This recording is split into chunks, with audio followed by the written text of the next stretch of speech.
বিদেশের একটি প্রত্যন্ত পাহাড়ি অঞ্চলে একটি ট্রাক দুর্ভাগ্যবশত কাদায় ভরা রাস্তায় গভীরভাবে আটকে যায় এবং নড়তে পারে না। কে ভাবতে পেরেছিল যে উদ্ধার করার জন্য কোনো বিশেষ গাড়ি নয়, বরং কয়েকটি হাতি আসবে? মাহুত হাতির প্রশিক্ষক শান্তভাবে হাতির পিঠে বসে আছেন এবং একসাথে একটি কমান্ড দিচ্ছেন।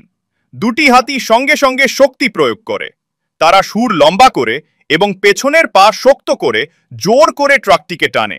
ট্রাকের পেছনে আরেকটি হাতি তার মাথা ব্যবহার করে ট্রাকটিকে জোরে ঠেলে দেয়। এই কয়েকটি হাতির একজোট প্রচেষ্টায় ট্রাকটি ধীরে ধীরে সামনের দিকে এগোতে থাকে। এই দৃশ্য দেখে কেউ হয়তো অবাক হতে পারেন যে কেন পেশাদার উদ্ধারকারী যান ব্যবহার করা হচ্ছে না।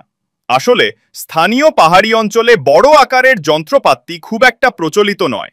হাতিরা সব সময় একটি গুরুত্বপূর্ণ পরিবহন শক্তি হিসেবে কাজ করে। তারা জটিল ভূখণ্ড সম্পর্কে পরিচিত এবং সহজেই বিভিন্ন রাস্তার পরিস্থিতি সামাল দিতে পারে।